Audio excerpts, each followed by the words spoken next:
science knowledge only adds to the excitement, the mystery, and the awe of a flower. Evidence is evidence. It's public. Everybody can look at the evidence and assess it, and eventually, if there's enough evidence, come to the same conclusion.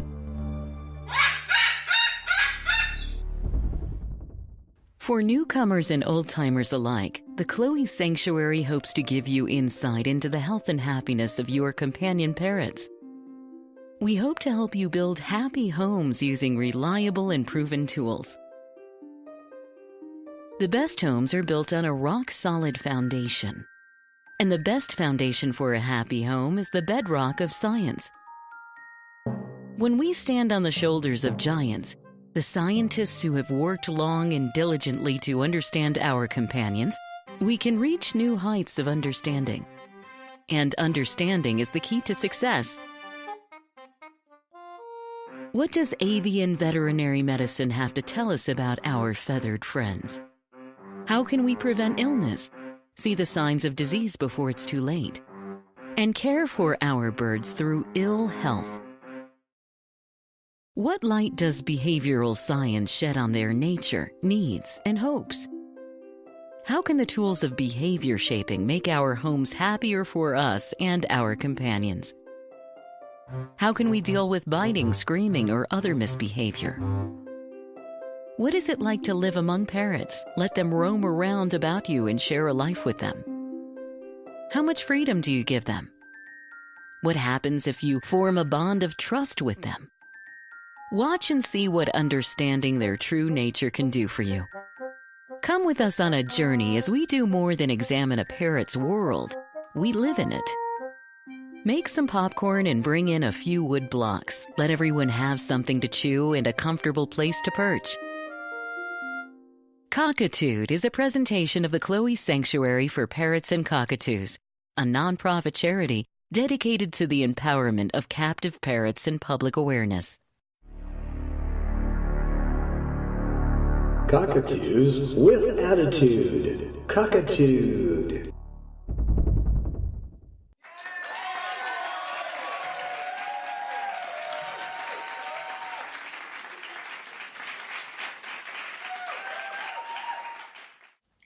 Hi, and welcome to Cockatoos with Attitude, episode 30. Teaching health and happiness, mentoring your parrots.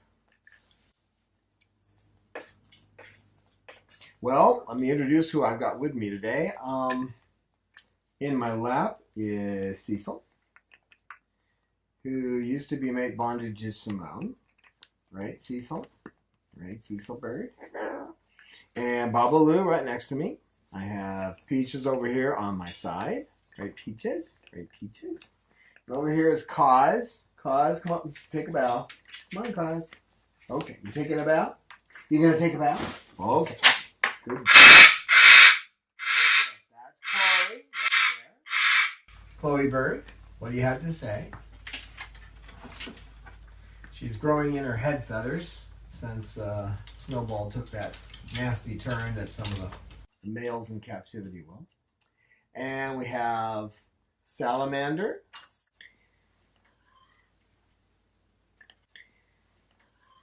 Pay attention, you silly bird.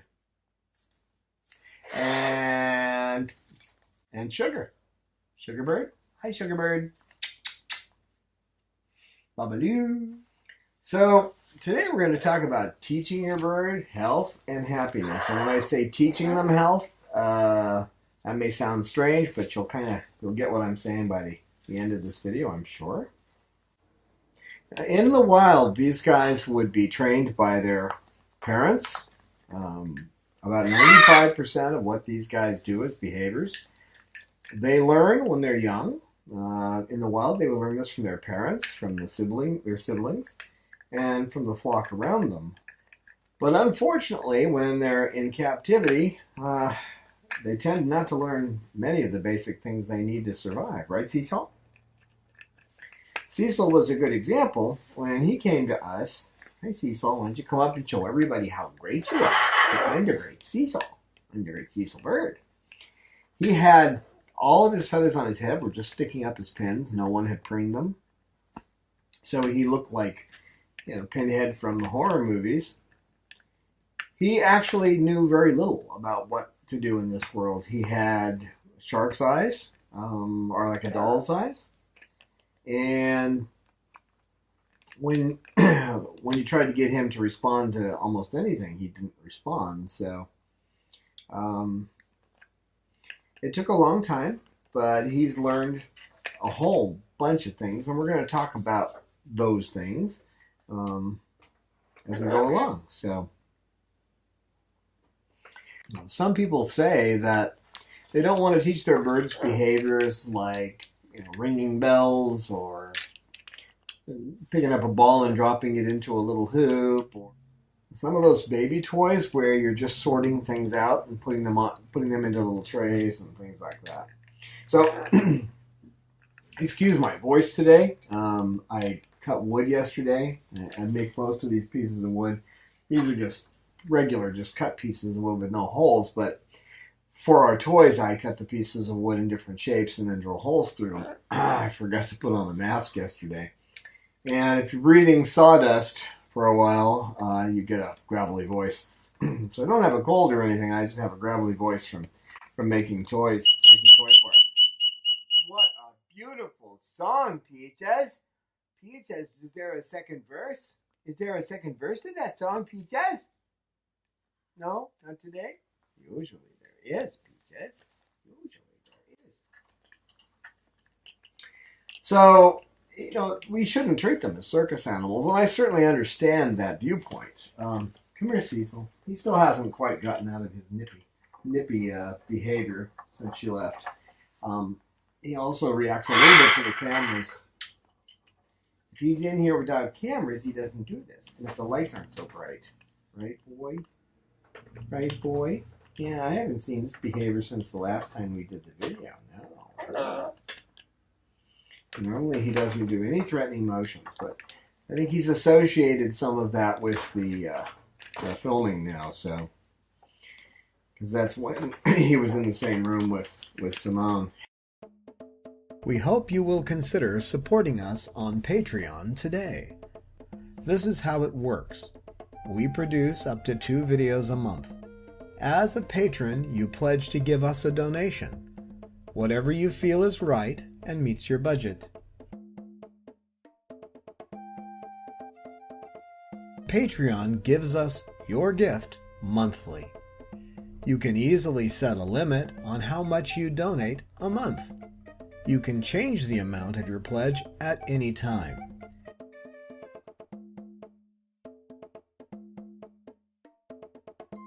Your gift will allow us to continue bringing you entertaining and informative videos. Patreon.com/Chloe Sanctuary. We look forward to your participation in Cockatooed.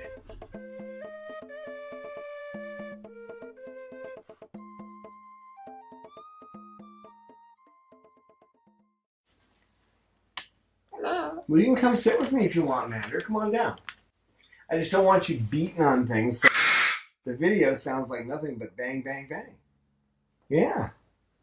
And you're good at that. You're good at making those banging sounds. Yes, you are. I know about you. That's why I have my arm up. When you get a toy, you're dangerous. Yes, you are.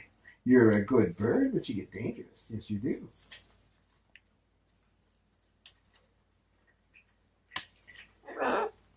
It was, at one time, you couldn't even sit next to him if he had a toy. You would have to actually face him, not sit next to him, but face him and keep an eye on him the whole time. Because he'd run at you with the toy and just bite the heck out of you. And right now, he's up close to me with that toy, and he may catch me just because he's trying to use my shirt as part of his toy. How about something else? Why don't you use this as part of your toy? There you go. 2 toys is better than 1. It is. What do you say, Sal? Do you think so? So he knew some behaviors when he came to us. And I taught him.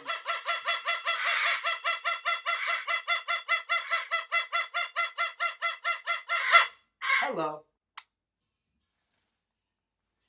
Yeah. So one of his behaviors when he came to us was, okay, bang! And let's do some sit-ups. Very good boy. Let's do some sit-ups. Come on, sit-ups.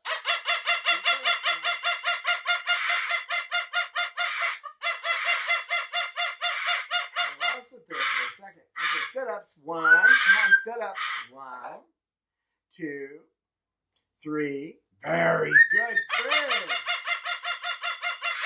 Very good bird. Woo-hoo. Hello, sweetie. Hello. So why would you teach a bird to do something like that? Now, I don't know why the people who taught him those behaviors did what they did, but it's a social interaction between you and the bird. And you learn a lot from each other in the process of learning these behaviors. But think of it this way, too. You don't want to train a bird to do something like that just so you can show them off. That's not the point. But most people teach their kids to play chutes and ladders. Or they teach them to play Uno, card games and that kind of things. Those particular things, they train spatial understanding. When you're playing a game like chutes and ladders, you learn to put things in a certain location. You learn to manipulate things in space, okay? It's not just a game. You also learn to work with others, to take your turn. There's a sharing behavior that's involved too. So all of this kind of training, when you're teaching a bird to do even these kind of behaviors, which don't have much purpose in the world, you're teaching the bird about yourself, about reactions from things in the world, when other people see the bird do these behaviors, they'll react a certain way, so the bird will learn how people react. And that means that someone like Salamander he'll do behaviors, and so will Bob, to get attention and to be part of what's going on. If I were to laugh or tell a joke, if I told a joke, you would laugh, right? Would you? You probably would, right? Would you laugh if I told a joke? Huh? It's weird. I'll tell jokes, and I've seen other people do this. You tell a joke, and the bird laughs right along with everyone else. Sometimes the bird laughs before you actually hear any humans laugh. You finish the joke, the bird laughs, and then other people kick in. So how they know that? They're picking up cues from you. Obviously, they don't know the words of the joke, so it has to be physical cues from you telling a joke that they learn. So when you're training your bird to do behaviors such as step up or targeting, usually the first behavior you teach a bird is targeting. You have a treat that they like, and you put it out there for them. And at first you put it up close, they take it, then you go a little farther away and a little farther away, and you go to different sides, always training in the same kind of environment. We have a training video. I'll have all the different videos that we have that I'm going to talk about while we're doing this, because this is kind of summing up a lot of what we've talked about. I'll have that in the show notes at YouTube. So when you're targeting, you eventually you're doing it in one place at first, then you start targeting somewhere else. Like when they're sitting on your arm, you target. This is called generalization. You teach a specific behavior in a specific location with few distractions, and then you generalize the behavior so it can happen elsewhere. He can go out, he can do that, bang bang behavior or the sit-up behavior anywhere. Bob, step up. Step up, Bob. Step up. He's really bad about this. He'll do what you want, but you kind of have to make him do it. Would you step up, please? Very good boy. That's a good boy. That's a good boy. How are you looking today? I got to clean you up again. I cleaned you up this morning. Poor thing. You big silly. So, like with kids, you're teaching them the basics. Now, when Coco came to us, and she can't be in this room because she makes so much noise, and I've got her a lot more quiet when I have the camera tripods out, but she'll just go off in the middle and just go off for 5 minutes whenever you don't expect it. So, if you were to go and sit in a kindergarten class, and watch what the teacher's got the kids doing. And you think about what she's teaching. Maybe she's got them coloring or something like that. These are skills that some people never use when they get older. Some people will go off into mathematics and they'll never color anything. They'll never draw anything. I'm not much at drawing things unless it's on the computer. So there are certain skills that you learn that you may never use. But the process of learning, the process of how to absorb the information, that's the most important thing to learn. And the original meaning of education was literally to know how to learn. So an educated person isn't someone who's had a bunch of facts crammed into their heads. An educated person is one who has learned how to learn. So you fill in the basics. Like when I went to school, one of my mentors, Tim Ullman, was my German instructor, but he was my mentor in my education. He helped me to round out my education by basically saying, well, what have you taken? And have you thought about taking astronomy? And have you thought about taking logic? And why would you take logic? What would be the point? He didn't tell me what to take, but he certainly made it clear to me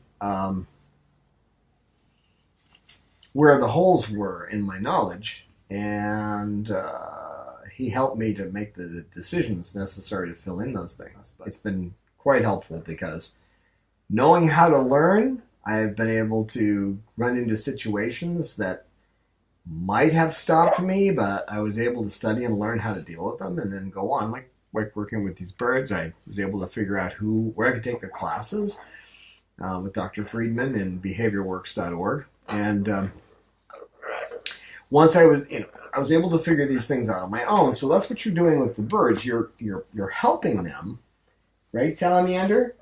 What do you say, Salamander?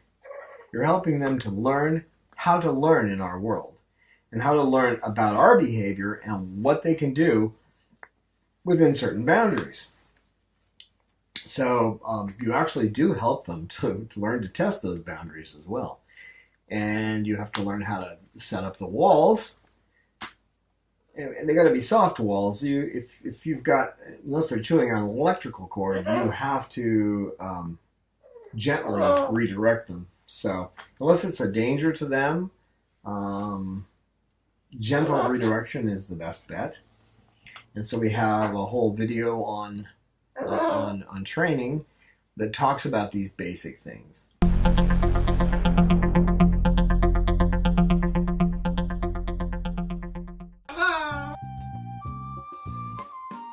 If you are enjoying our videos, we hope that you can find it in your heart to support our work. It costs between $25,000 to $30,000 a year to care for our flock of heartbroken and abused birds. Most of our birds came with feather destructive disorder. Even a basic exam with blood work costs $300. Medical emergencies cost us thousands a year. We are a non-profit, and donations are tax-deductible to the full extent of the law. We need your support. Birds deserve a happy and healthy life. Become our patron at www.patreon.com/Chloe Sanctuary to support us on a per-video basis. Or donate at our webpage today.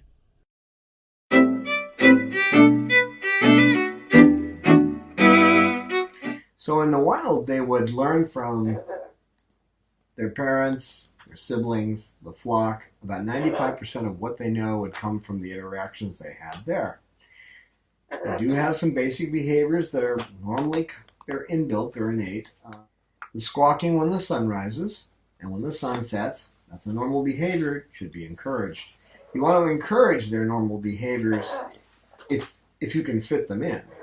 If they're going to yell in the morning at the sunrise and they're going to squawk at night when the sun goes down, and they get that out of their system and do it at those normal times, it's less likely they're going to do screaming, which is repetitive squawking, for hours on end during the day.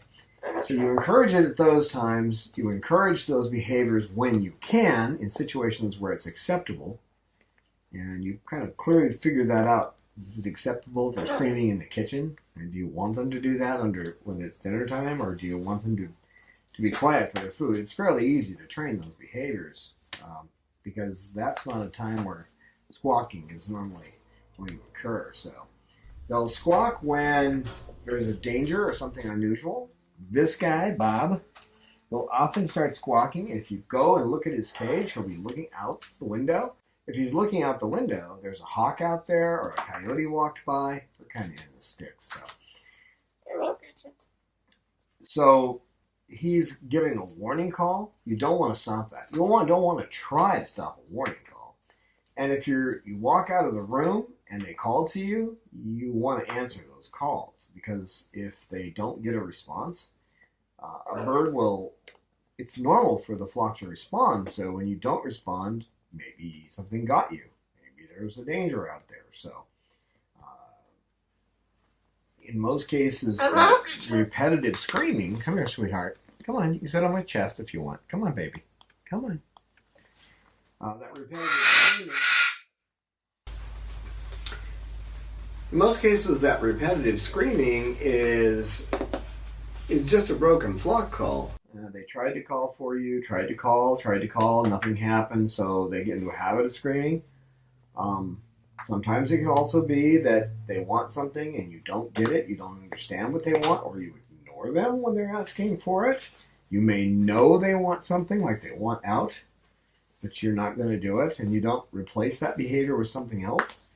Some birds, if you give them something they like, a particular type of toy or a particular treat, they'll stop screaming. Gotta be careful though there, because sometimes you teach the wrong thing.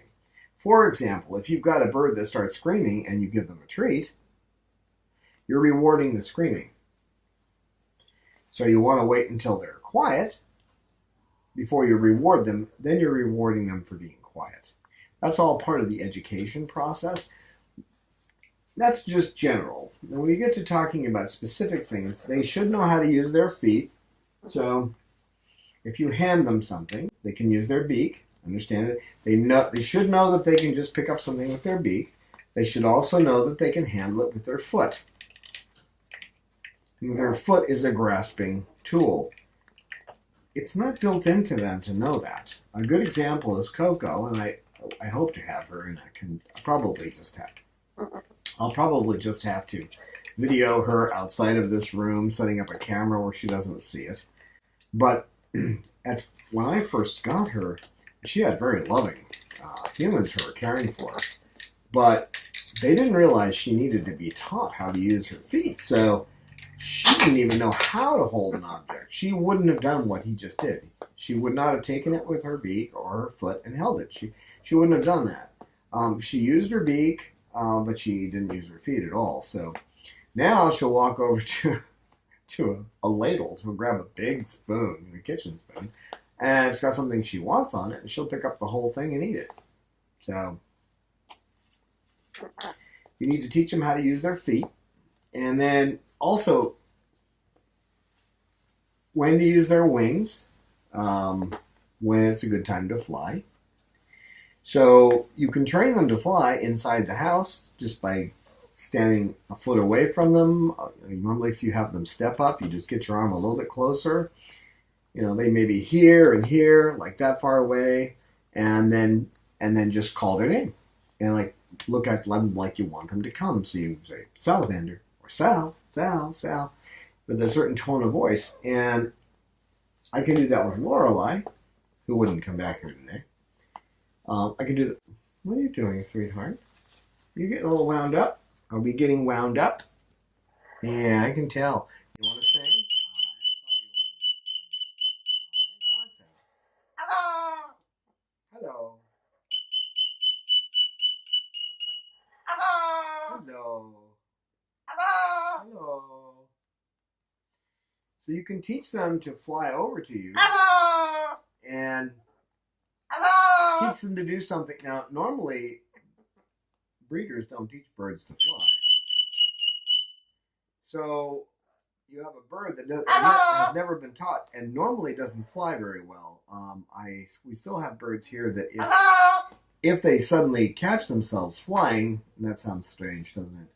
But what happens is they get scared and they take off. It's an automatic response and they fight or flight. Literally, they don't like to fight, so they turn to fly away. Hello, Peaches. Hello, Peaches. So they turn to fly away, and they go, and then they land, and then they look at you like how they get here. And hello, sweetheart. Hello, Peach. Hello. You getting nippy? What's going on? Not feeling too good? Bob, let's not do that, you silly. There's no one for you to talk to. We just have cameras up. There's no one on the other side. I think she thinks she can talk to someone. Hello. I'm not talking to anyone who's really here. I'm talking to people who will see this later, silly. This is how she acts when she thinks there's someone on the phone, and then she just keeps going and going until she finally gets to talk to them. But there's nobody to talk to, sweetheart. Not yet. Nobody can talk back to you, sweetie. So you teach them to use their feet like hands. And they can't do this with their feet. They can only open and close. There's one single muscle to do that. So you teach them to grasp and to hold things. A good thing for that is a craft stick.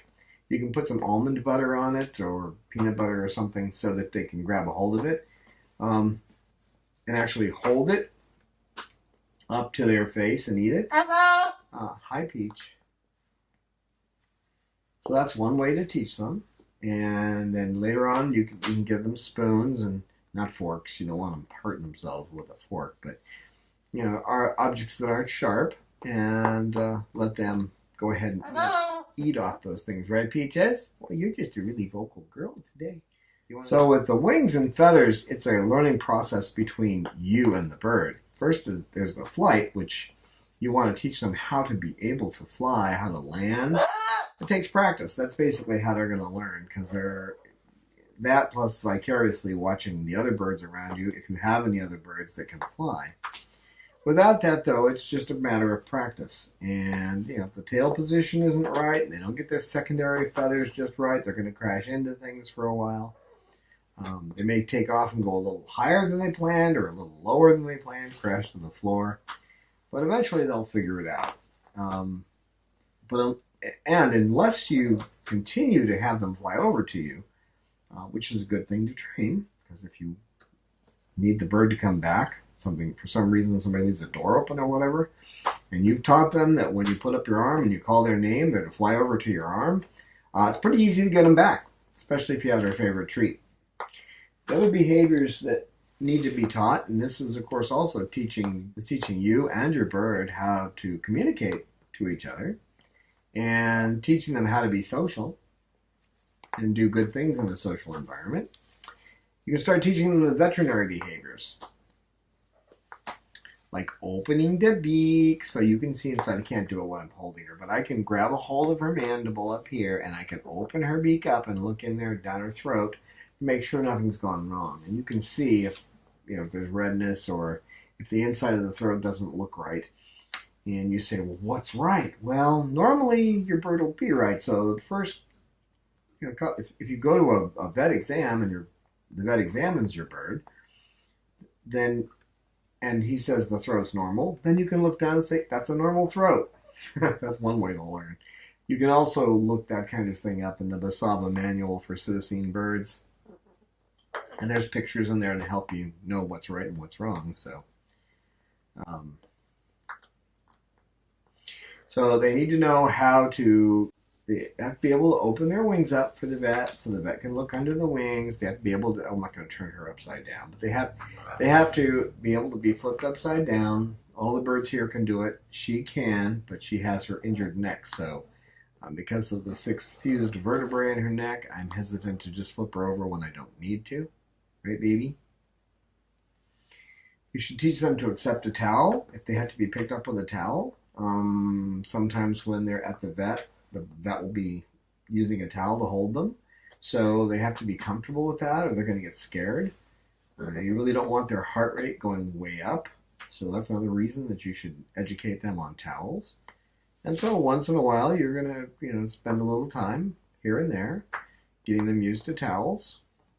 First, you get them used to the towel, which you can drape it over something and put a treat over here. If they're really afraid of you, if they're terribly afraid of towels, you would put the treat far away from the towel, and then slowly put the treats closer and closer till it comes up to the towel, and eventually till they have to go into the towel, and then you can touch them with the towel, and you get the idea. Just little tiny baby steps until they're good with the towel.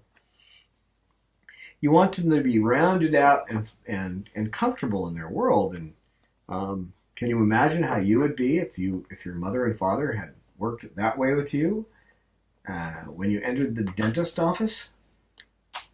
Most people are afraid of dentists. I'd say the majority of people, from the statistics I've seen, they're probably the number one place people don't want to go is to the dentist. So if you had been brought up this way and then given a treat when you left the dentist's office, you probably wouldn't be having problems about going. So you can do the same thing with your bird.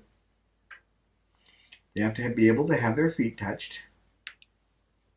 And you got to do their nails, so you certainly want them to not have a problem with having their feet touched, right, Peaches?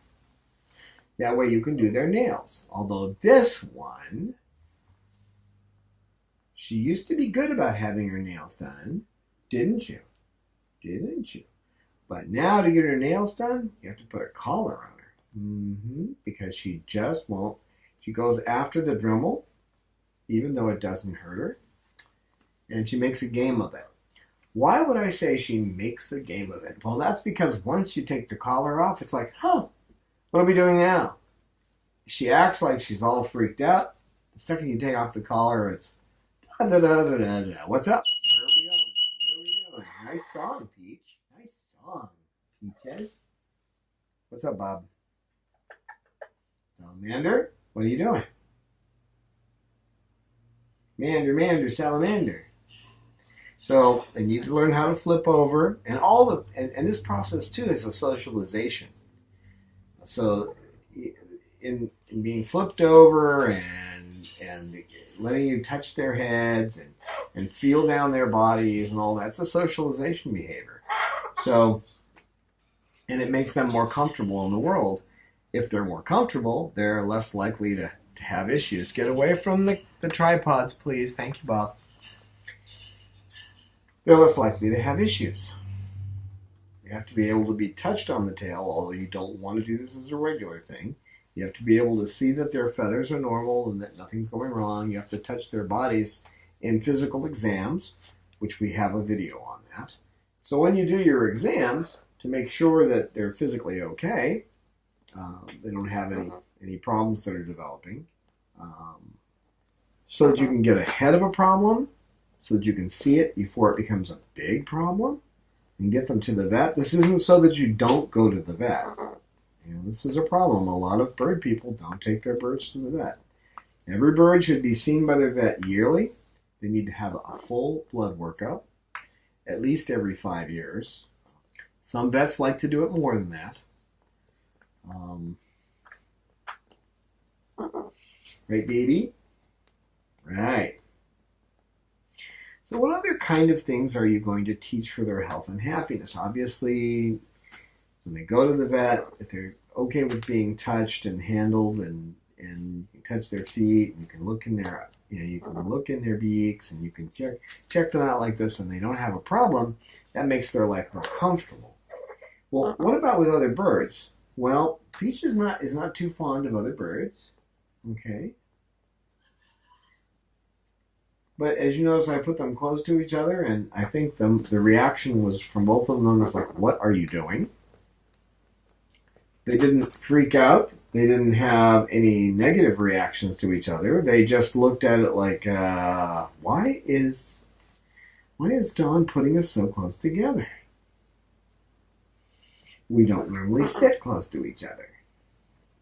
You want them to be able to be in the same room with another bird, not necessarily, especially male and female. You don't want them getting too close because mate bonding would be a problem. Once they become mate bonded, it's like your friends that they got married and you haven't heard from them in a while. With these guys, that honeymoon lasts a lifetime. So the females especially won't pay attention to you. Right now, Chloe's coming out of a mate bond because it went sour, and it happens in captivity. And they do go sour in captivity, and the males become aggressive. Some other species, it can be the females that become aggressive. Not in cockatoos, but some of the other parrot species, the females can also become aggressive. So you want them to be able to be in the same room with another bird. So you have to teach them that socialization, and especially with males to males and females to females, you want to teach them to preen each other, and that means preening each other on the head. You don't allow them to preen anywhere else, and that even when you're talking about male-male or female-female preening, whether it's same-sex preening, you don't want them to preen below the neck. So once they're out of the range of the area, which would be right around here, that loop, wherever she can't reach with her own beak, it's okay for someone to preen. If they start preening under the wings or under the tail or anything like that, you want to stop that behavior because you don't need them to get sexually excited. And I say that because it does happen. Our trainer is actually Lorelei. She wouldn't come in here, but she trains everyone to preen. She taught Bob to preen. You'd think after he'd been in 8 homes, he would know how to preen, but he didn't. And he just recently started preening Cause, and he and Cause didn't get along prior to this. So when Cause's sister left and went to New Jersey, then Cause started looking for other friends, and she found Bob. And Bob's being nice to her, and that's good. So she knew how to preen, he knew how to preen. They didn't preen together. They're different species. It's they're not doing anything but heads. That's fine. It's actually good. So other things that are important for their health and happiness, and mental happiness especially, is toys. We have a video on how to make toys, but in that video we didn't talk about the purpose of the toys. These guys are highly intelligent, so they need to use their body to manipulate things. So they use their feet and beak and chew up wood and tear up toys, figure things out. We have these little nut and bolt kits that are made for toddlers, and they take them apart. They understand how a screw works. They figure that out pretty fast. Once they know which way to turn it, they don't turn it the wrong way. A lot of animals don't have that much savvy, so they'll just kind of wiggle something back and forth, but these guys figure it out and they unscrew things. I've had birds actually unscrew reverse thread items. It won't go one way, so they find out it'll go the other, and they'll actually unscrew a reverse thread. Amazing. The beak is something else you need to train. You need to train them to use the beak for things, but I train them to be able to play with my fingers and to be gentle with a finger. I can't imagine why anybody would want to train a bird to be gentle with fingers. They're gentle. You think that's funny? Do you, Chloe? Do you? I don't know why anybody would want to train a bird to be gentle with fingers, but they understand that our fingers, that we're a little more soft. We're a soft creature, unlike them. They're not biting feathers when they grab a hold of us. They're getting a hold of flesh. Once they learn that, they're pretty gentle, and they have nerves in their beak, so they know how hard they're pressing on you. They know that, don't you? Don't you? Salamander. Meander, meander, meander. Salamander bird. Salamander bird. That's right.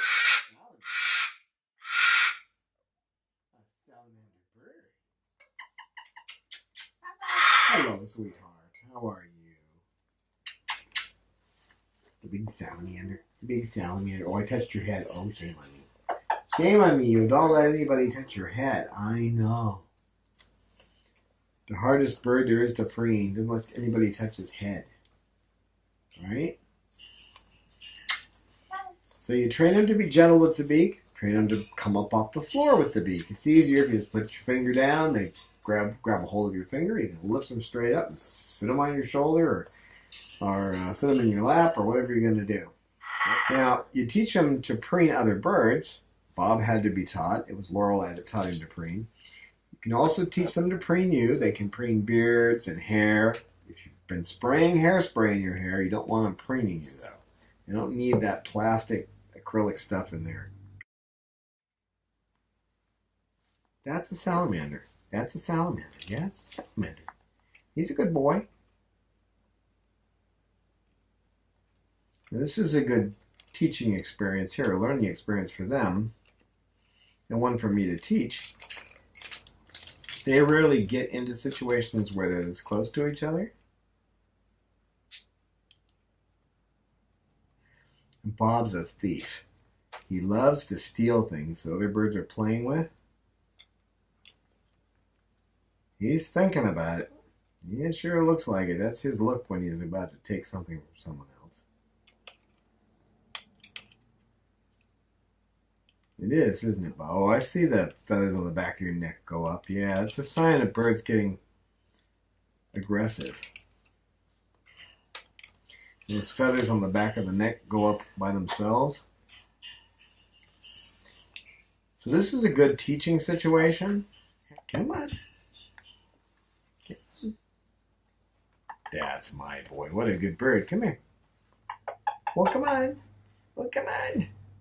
Silly. I'm not telling him to step up, so it's just come on as a slow kind of, just take a step forward kind of thing, right? There you are. That's my boy. Good boy. Yes, you are a good boy. So you teach them preening. You teach them to avoid certain other parts. You break up any preening where they start going to under the wings or towards the tail section. And as far as preening with you, keep them pretty much preening the head. See, what he's doing here on the hand is not a good thing, so I'm going to pull my hand out of there. He's not going to hurt me. He's an adolescent, so what he's trying to do is to have, he's trying to take my hand as a mating partner, and that's not a good thing. We're not going to let him do that. We certainly don't want this big boy mated to us. No. That turns you into a cruise missile. We have a video, which he stars in. He used to be a cruise missile before he came here. And we diffused that, didn't we, Sal? He still has a few issues, but he's a good boy. He gets along well, don't you? You do, don't you? There's playing with toys by yourself, and there's playing with toys close to someone else. But they need to be able to play with toys in close proximity. So, at first, you get them to play with toys, and with cockatoos, you teach them to play with toys. With parrots, you teach them to step up. It's not too hard to get a parrot to play. Now, let's be nice, Bob. Let's be nice. Come on, Sal. Bob's getting territorial. That's his little spot, so it's okay, sweetie. It's okay. It's okay. I know. It's all right. It's just his territory. It's okay.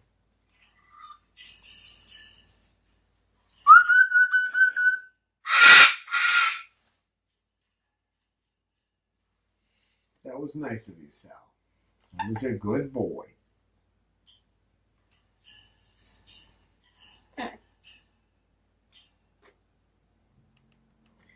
It's one of his happy behaviors. He was doing it to Bob, and Bob's stretching out his beak with his tongue, which means he's okay with things right now. Right, Bob? Every bird has a slightly different reason for doing these behaviors. They didn't learn them from a flock. So they learned them individually from various people. So you'll see different behaviors. You may see the same behavior. One bird may take its tongue and stretch its beak out like Bob does for totally different reasons. Bob does it when he's fairly relaxed and he's happy. He'll do it if you're being really sweet to him and telling him he's a great bird and all that. He'll do it. In his case, usually when I see that behavior, it's a positive social indicator. With other birds, sometimes they'll do that when they're upset. So, just like someone might go like this and their hand across their head when they're thinking, or they might do this when they're upset. And I'm trying to do the upset thing. They might do it because they're upset. They might touch their head like this when they're just not sure of things. So the behaviors are very similar, but there's different reasons for them. So you'll see that with birds. Bob, he's trying to teach him how far he can go in this mess. You want one of these sticks? There you go.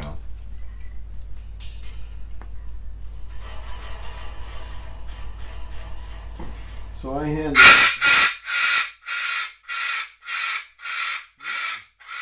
You tell him, Chloe.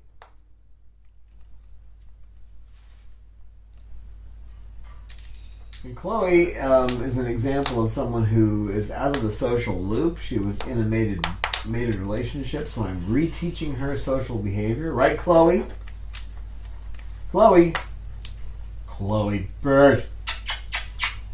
And then it's easier when it's between you and the bird, but you can teach a bird to play with you. See, he dropped the toy, and then I see him just.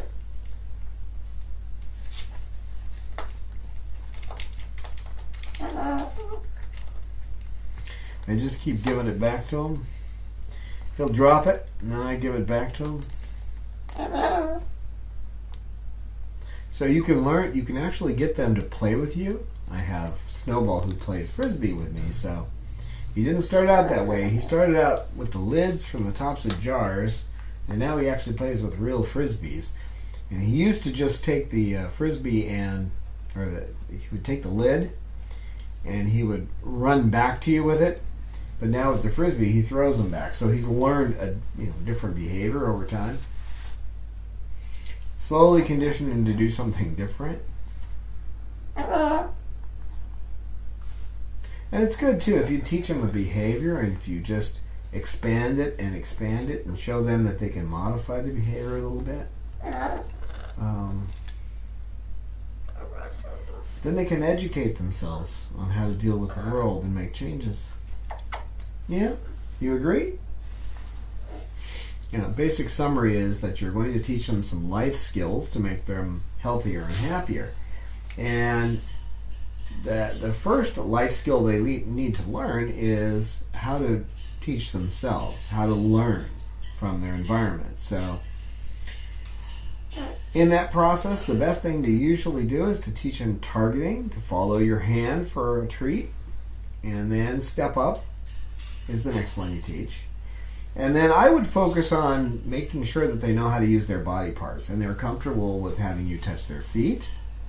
They're comfortable with having you do their nails. They're comfortable with you doing exams where you can get their wings out. You can get each of their wings out and look at them. Where you can take them. Bob, come here. You can take them and you can get them upside down.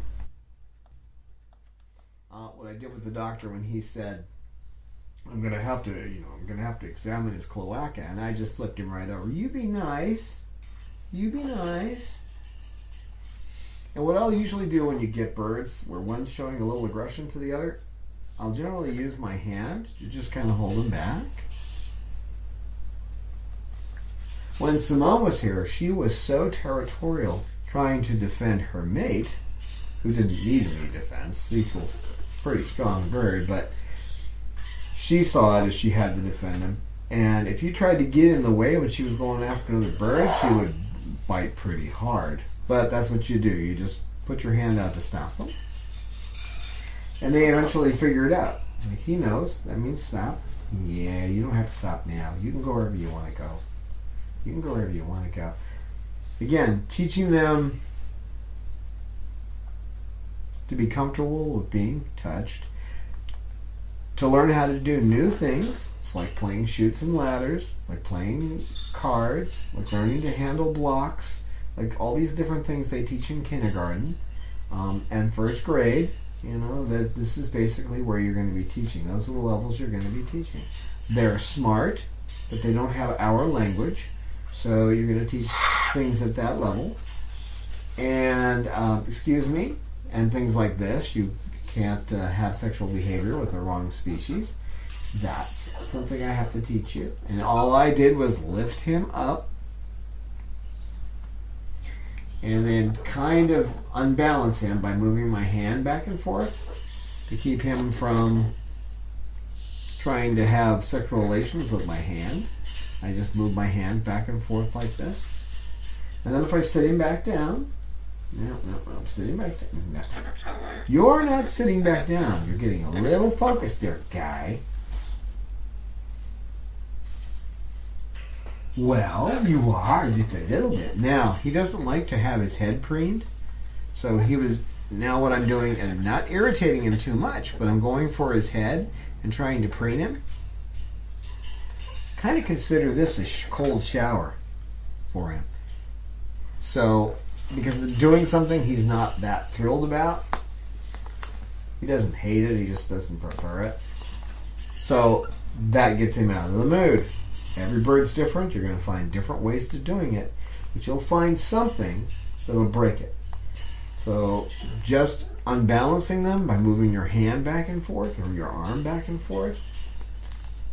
And then in this case, going after his head because it's something he doesn't prefer, or something that you can just distract them with.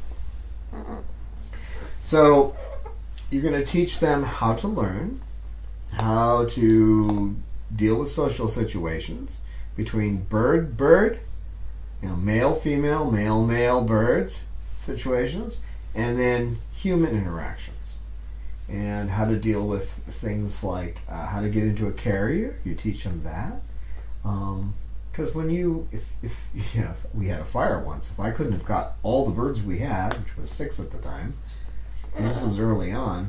If I couldn't have gotten all those birds into cages and out the door in a minute, then I would have had a problem. Now, if you had to go get a towel and grab them, because when I got to the 6th bird and I was going out the door, the wall lit up in flames. So, mice are nice when they eat the wires in the wall. You want to be able to grab your bird and take them in a situation like that without freaking them out or without having them just bite you because they're just scared to death you're going to hurt them. So you want them to be unafraid in their lives, in order to be healthy and happy, you have to be able to go to the doctor without freaking out. So going to the vet is an important one. You have to be able to get your physical exams. Another thing that you have to do, which I failed to mention, is you need to teach them to eat the right foods. And if anything I've said so far, nothing I've said so far is more difficult, in my opinion, than teaching a bird that doesn't eat well to eat well.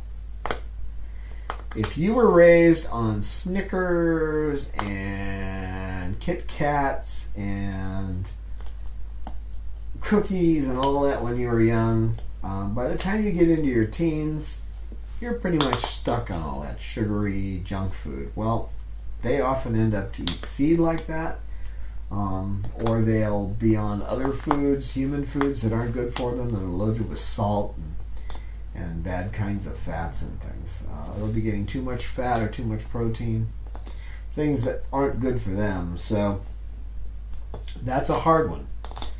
In order to do that, it's going to take some time. Sometimes if you're making a mash for them that you can blend and give it to them via syringe, say 3 or 4 times a week while you're trying to train them into new foods, that's what the new bird you're bringing in. Sometimes they'll eat that because if you warm it up and it's like 105 degrees, somewhere in that range, they'll eat it. Be careful not to get them anything too hot. You don't want to burn their crop. By the way, I have my hands under Peaches because she cannot reach her tail, and I preen her automatically. So I will get my hands under her wings and preen her because she can't do it. And there's hundreds of feathers in there that just come in as little hard barbs that don't feel good to her, so I have to preen them. It's a constant thing, so she has made it to me, but that's because I have to. Somebody's got to do her tail end. She had 2 impacted feathers, and $1,000 later, she's okay. She might have died because of the infection she got in those impacts. And that's simply because she can't take care of her own tail. So training them to eat food, what you do there is you put the food that, whatever it is they normally were eating, if they were eating, let's say they were eating a seed mix and they won't touch anything else, then what you can do is put that seed mix in there for half an hour. And then after that, you put just a tiny sprinkling of what they're used to eating on top of whatever is they're going to eat, such as pellets, which is the best thing, of course. Some birds that were raised on just seed won't eat, they won't eat greens, and they won't eat fruit and that kind of thing. So again, if you have to, blending it, offering it to them warm in a syringe is kind of how they eat from their parents. If they were in a breeder situation, they probably had syringe feeding or tube feeding, so they'll react well to that. And then you can just slowly reduce the amount of that you give as they start to eat the good pellets, the Harrisons or the Rowdy Bush. And it's going to take time. With Sugar, she's been going on 3 years now, and she eats a much better diet. But you still have to syringe feed her because she'll pick out things like squash, and she'll eat just that. And if you don't give her those individual things, now that's a lot better than the Frosted Flakes she had when she first came here. She was pretty much eating just the worst junk food you could imagine. Sugared cereals were like her staple. So, and you don't want to change it too fast when it comes to food because they'll stop eating and they may freak out. In her case, I switched her over to better varieties with less sugar in it, and it disturbed her way too much. So it took about a year to get her to eat mash. She would eat a little bit of the mash along with things like yams. I just tried a lot of different cooked foods. She likes yams, which has got good vitamin A in it, so I gave her that. And then she liked things like potato, and she likes jams, so I got some all-fruit jam, and she'll eat like strawberry jam. First it had sugar added, but I've got her to the no sugar added now. Just a tiny bit, just to need a little tiny bit in the middle of her food bowl, and that kind of gets her started sometimes. Although other times she'll go straight for the yams and eat those, or she'll go for the muffins. She likes the muffins I make, and you can mix in softened pellets and make muffins that have softened pellets in them. And pumpkin muffins are good like that. Pumpkin banana with oatmeal. She likes her muffins, so she's not eating as well as I'd like, but she is compared to the Frosted Flakes, she's doing a heck of a lot better. So that's probably the hardest behavior to teach because it isn't so much just a behavior as they've learned to like the flavors of certain things, just like we do. To be healthy and happy, though, they need to have these areas of their lives open to the learning experience, and they got to feel comfortable. So thanks for watching Cockatoo. This has been episode 30. You want to say goodbye to the people? Who wants to say goodbye? You want to say goodbye? No. you want to say goodbye? Do you want to say it? Okay, say goodbye.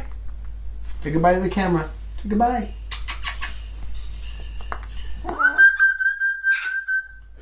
Hello. See you next time. We welcome your feedback on our videos. We look forward to your insights, tips, questions, stories, and pictures.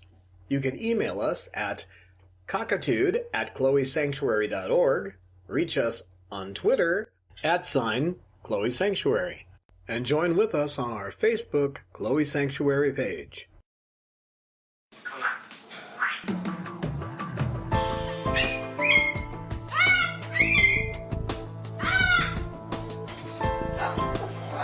Science knowledge only adds to the excitement, the mystery, and the awe of a flower.